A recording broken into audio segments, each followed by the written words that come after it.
transcription by RNA polymerases 1 and 3.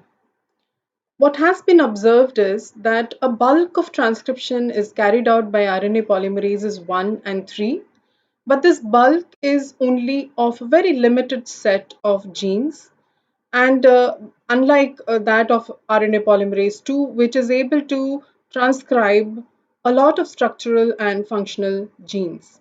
So let us look at the learning outcome of the sessions.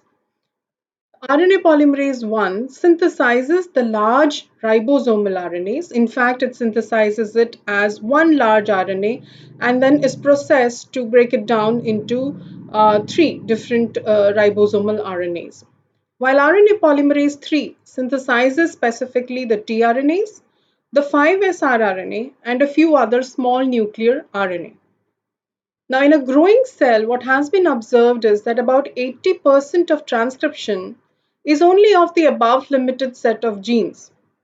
And since it is comprising the maximum number of transcripts, therefore, its regulation is important, because if it is not regulated, then the energy utilization by the cell to carry out only this is going to be large.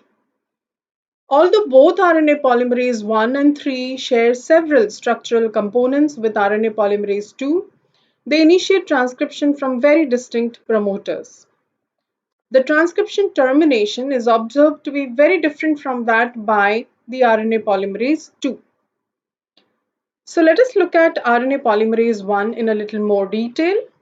So RNA polymerase 1 is able to recognize its own core promoter, and this core promoter comprises two main elements, that is cis-acting elements.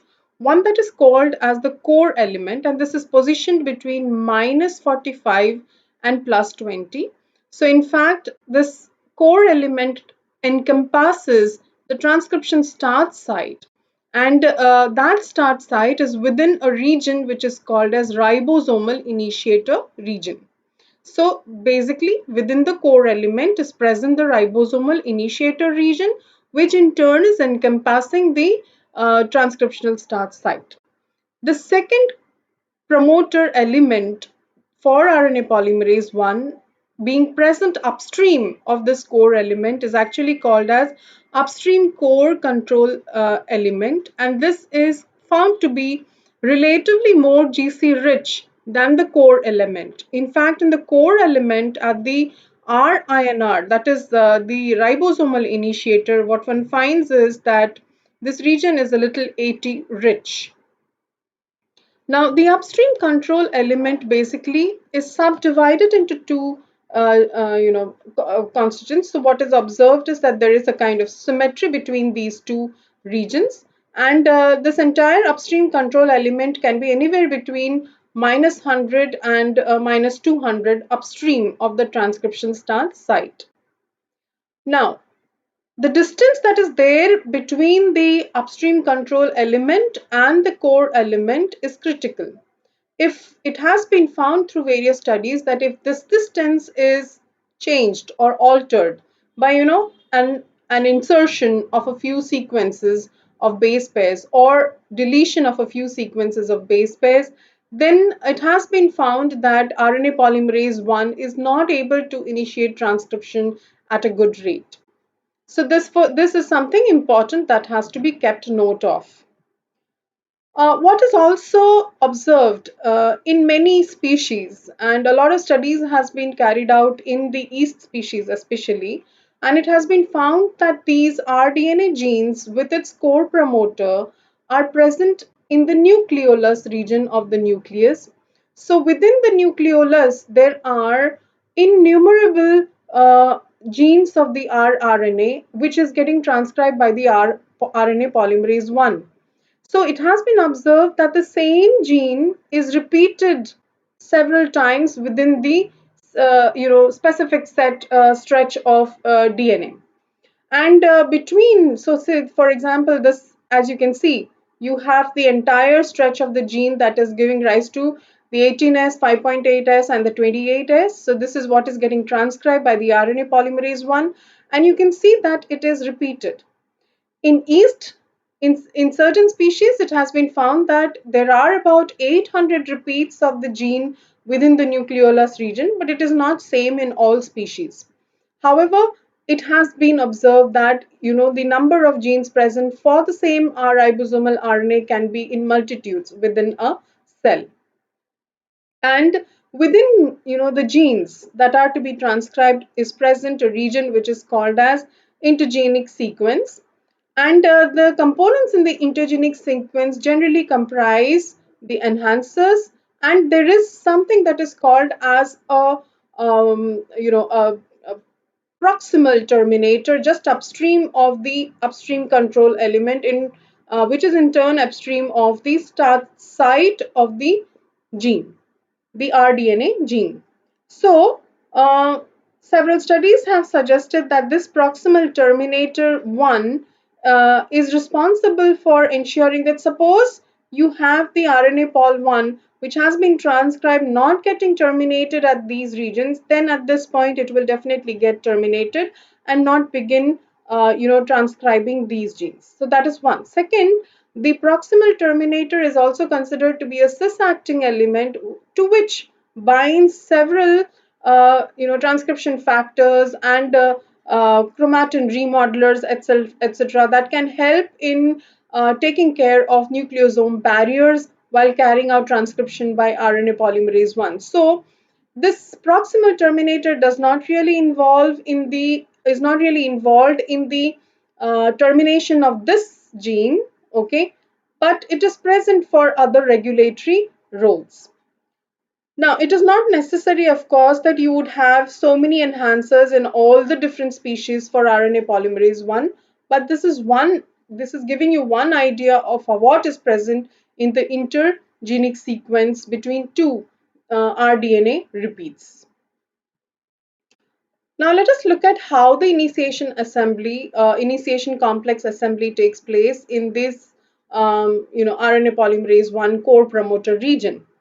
So what is observed is that comes and binds to the core element is SL1, okay, and this SL1 comprises four different subunits, of which three subunits are same and one is different. So what you have over here is what is called as a Tata box binding protein. In fact, this Tata box binding protein is found to be a commonality within all promoters of RNA polymerase 1 and 3. You also have three subunits of Tata binding protein accessory factor 1S signifies that it is part of SL1 and it is also responsible for the recruitment of RNA polymerase 1, that is being involved in transcription by RNA polymerase 1. So, to this core element, the SL1 complex is able to actually recruit the RNA polymerase 1 and initiate transcription. So, essentially, the upstream control element is not really a must for transcription, but the presence of the upstream control element and its binding to its corresponding transcription factor will enhance the transcription by the RNA polymerase 1. So this is basically a regulatory element that can activate the transcription by RNA polymerase 1. So once RNA polymerase 1 comes and binds to the RI, that is ribosomal initiator region, then from that point on, it can begin initiation. To the upstream control element binds two factors which are called as upstream control element binding factors. So this is UBF1 basically. And the UBF1, when it comes and binds to this element, it has been found to actually come and bind to the SL1 protein. And due to this interaction of the UBF1 and the SL1, the transcription rate by the RNA polymerase 1 is enhanced. Now, this is a proposed enhanceosome interaction that is helping the transcription machinery. Pol1 does not really need an external helicase. It is able to melt the DNA 9 to 10 base pair upstream of the transcription start site, and it opens the DNA, and once it opens the DNA, it is able to lead to promoter clearance. So once promoter clearance has happened, it goes on to the elongation process. Uh, Details on the elongation process is still kind of not very clear, but of course there are transcription factors just like in RNA polymerase 2 that help the RNA polymerase 1 to take care of nucleosome barrier, to take care of proofreading, etc. Now, once the elongation begins, and because we are talking about not a very long gene, you will find that the RNA polymerase 2, like with the help of TF2 like heterodimer and the TF2S subunit, carries on elongation smoothly to finally come to termination. And the termination of of transcription by RNA polymerase 1 requires a consensus sequence which is about 17 base pair. So this consensus sequence is a set of nucleotides which has a combination of A and AT and GC, and at a specific point you will find that there are two nucleotides which are either A or either T, and this nucleotide can be any nucleotide per se, but the point is that this 17 base pair consensus sequence is required for getting recognized by, or it is basically a recognition sequence for a protein that is called as transcription terminator factor 1. So when you have the transcription terminator factor 1, it kind of acts as a barrier for the RNA polymerase to move further. So as the RNA polymerase by elongation reaches the transcription termination factor 1 and actually binds with it, okay, the transcription termination factor 1 recruits a release factor. The release factor binds and cleaves the RNA from the RNA polymerase 1 about 18 base pair upstream. Okay, so this release factor having released the RNA is further processed by specific exonucleases which trims at the 3' end to finally give rise to the 48 srRNA, and that then is processed further to get broken down or spliced down into 18 srRNA, 5.8 srRNA, and the 28 srRNA. So this large ribosomal RNA is further processed. So this was about the RNA polymerase 1. Now we move on to RNA polymerase 3. RNA polymerase 3 is responsible for transcribing the 5S rRNA gene, for transcribing the tRNA genes, and both these together are responsible for protein synthesis because 5S ribosomal RNA is part of the ribosomes, and we know that ribosome is the protein synthesis machinery, while tRNA is the adapter that brings in amino acids based on the codons that are present in the mRNA. So these two are needed by the cell at all times, and therefore RNA polymerase 3 is regulated by many signals that is exogenous, and that enables the RNA polymerase 3 to synthesize tRNA and 5S rRNA transcripts based on the requirement of how much protein synthesis is needed by the cell. It also is able to transcribe small nuclear RNA, and a lot has been understood about the human U6 snRNA, which takes part in the splicing mechanism.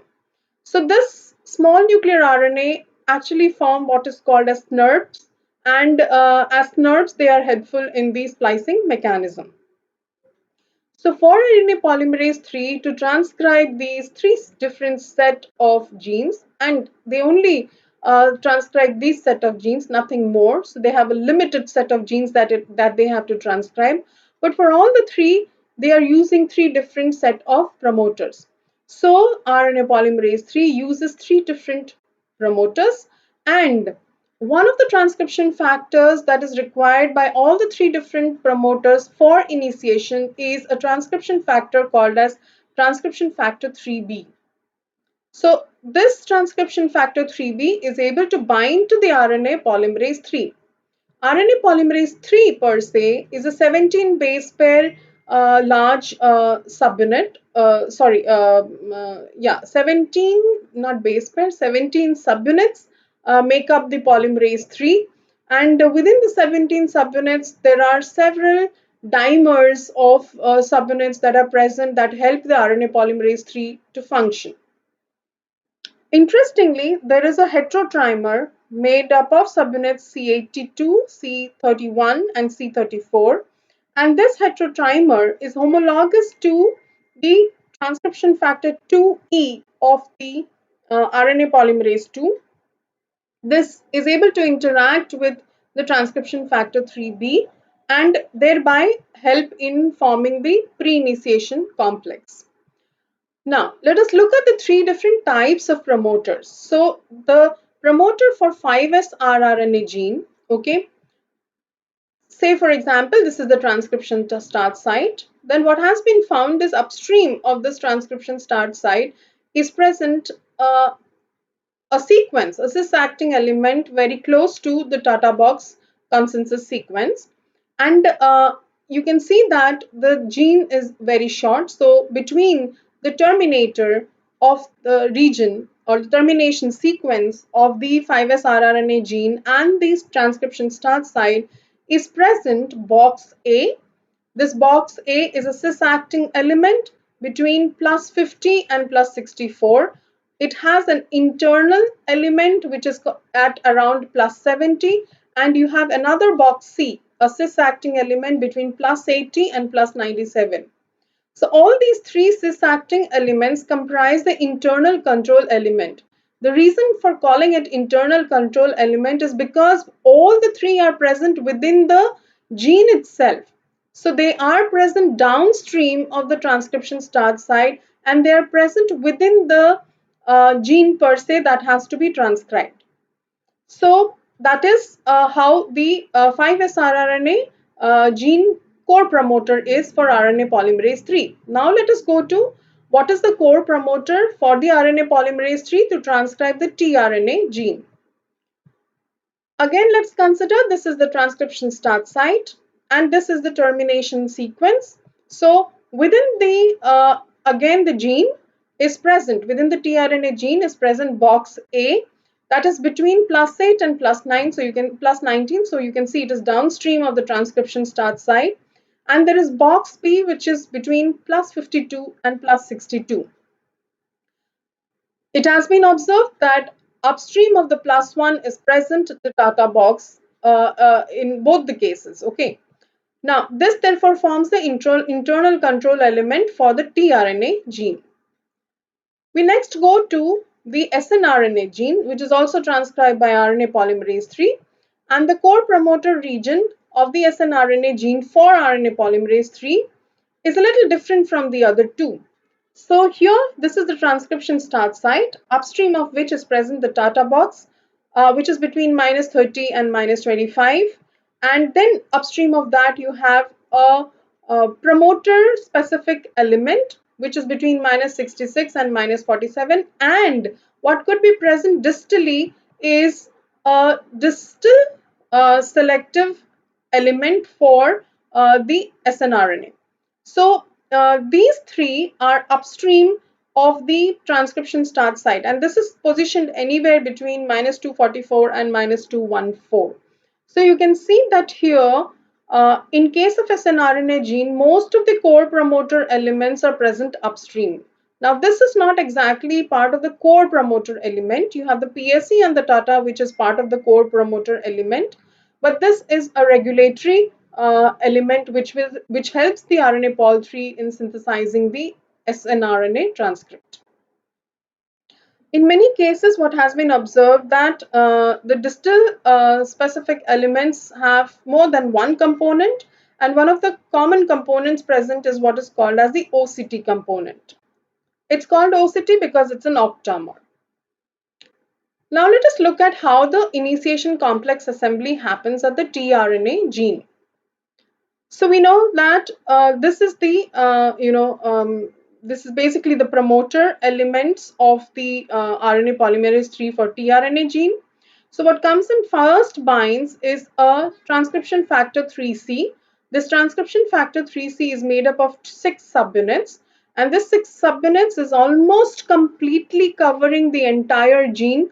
So you can see it's very close to the termination sequence. In case in many times you will find that it is actually covering the transcription, the termination sequence. It is covering also the transcription start site and of course the A and the B. So they have what is called as DNA binding domains that can specifically recognize and bind to box A and to box B. So that's how the transcription factor 3C comes and interacts with the core element, internal core element, and this interaction has been found to be quite stable. Then comes then comes transcription factor 2B. So this, 3B. So this transcription factor 3B, as you can see, has the transcription, the Tata box binding protein. It has BRF1 and it has BDP1. These are the three subunits, and this basically binds to the Tata box region. Then comes and binds another protein called the NAB2. NAB2, in fact, is an RNA binding protein, but it can also interact with the trimer over here to stabilize the complex that is formed at the promoter for the tRNA gene. Then to this is recruited, before we go into that, let us look at the fact that suppose you have the distance between box A and box B differing. If it is longer, okay, or if it even if it is shorter, okay, what is observed is that TF3C still is able to bind to box A and box B. So the distance that is there between box A and box B in this case is not very critical. It has been observed that if the distance between box A and box B is longer, then the DNA loops out, okay, still enabling the TF3C to bind to the box A and the box B. Now, to this, what is recruited, of course, is the RNA polymerase 3, and this RNA polymerase 3 from this point on begins the initiation. Now, interesting to notice that the RNA polymerase 3 is able to recycle itself. That means once it has completed the transcription of one of the tRNA gene, it will come and bind to the same promoter again to initiate transcription again. So the RNA pol 3 is able to initiate transcription from the same promoter several times on, and therefore this is called as the transcription cycle of RNA polymerase 3. As you can see over here, the TF3C comes and binds to the internal core element, to which comes and binds the transcription factor 3B, and this transcription factor 3B and 3C complex is stabilized by NAB2, which recruits the RNA polymerase 3, and that starts synthesizing the RNA, that is the tRNA gene. But what is interesting to note over here is that TF3C never completely is dissociated from the internal core element. In fact, the RNA pol 3 becomes slow while transcribing from box A. Once it transcribes the box A, the TF3C, as you can see, is dissociated only at that point. It is still bound to the box B. When the RNA pol 3 reaches the box B, the transcription factor 3C binds back again to the box A, as you can see, and the RNA pol reaches the termination sequence. Now, for the RNA polymerase 3, the termination is a set of poly A in the template strand. What you see over here is poly T in the non-template strand, and that enables pausing of the RNA pol 3 and carry out transcription. We will just see in a while. So, what is instrument to note of in this is that this RNA polymerase 3 having completed transcription and the pre-tRNA having been released, the same RNA pol 3 is again able to bind to the internal core promoter because the TF3B and the TF3C are already bound to. So they, through the transcription, these two transcription factors are constantly bound to the promoter region, and hence recycling is easier. So this is what is basically understood, that pol 3 when transcribes box A, TF3C is bound to box B and vice versa. NAB2 moves, of course, with the RNA pol 3 as it is a DNA binding domain, RNA binding domain.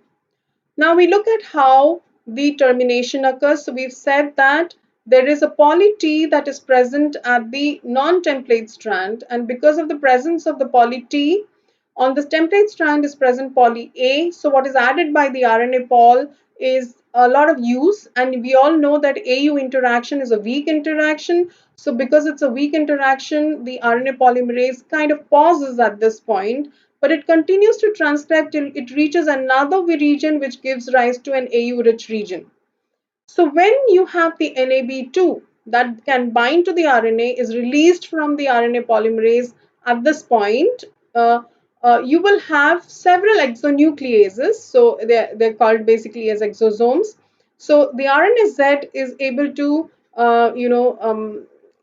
is able to basically trim at one end, and the exosome is able to trim at the other end. So the pre-tRNA is released, and you have the remaining part of the transcript that has happened from this point on to this point on getting degraded by the exonuclease system. So this is something that is taken care of after every transcript is formed by the RNA pol 3.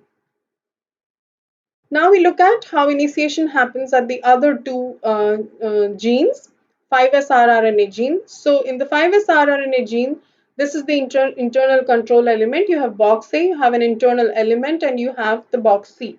To the box C comes and binds TF3A, which in turn recruits the TF3C. As you can see, the TF3C is combing the region between the termination sequence and the transcription start site, to which comes and binds the TF3B. And this TF3B recruits the RNA pol 3, and RNA pol 3 then initiates transcription. snRNA gene, you have the upstream sequences present. So what is observed is the SNAP-C. It is a multi-subunit complex, comes and binds to the promoter specific element, and this is able to enhance the binding of the TF3B to the Tata box. And when you have all these three complexes bound, you will have the RNA pol 3 recruited.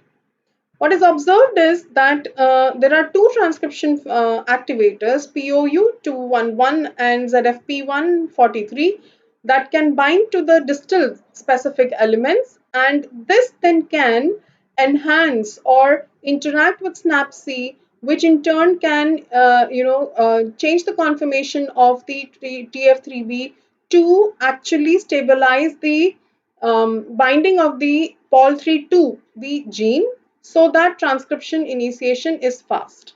So therefore, these two are able to enhance transcription of the RNA pol 3 for the snRNA gene.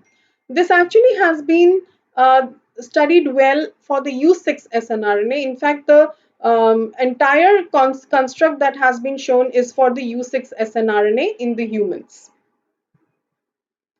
So from this on, then you have the transcription moving ahead. So let us make the conclusions.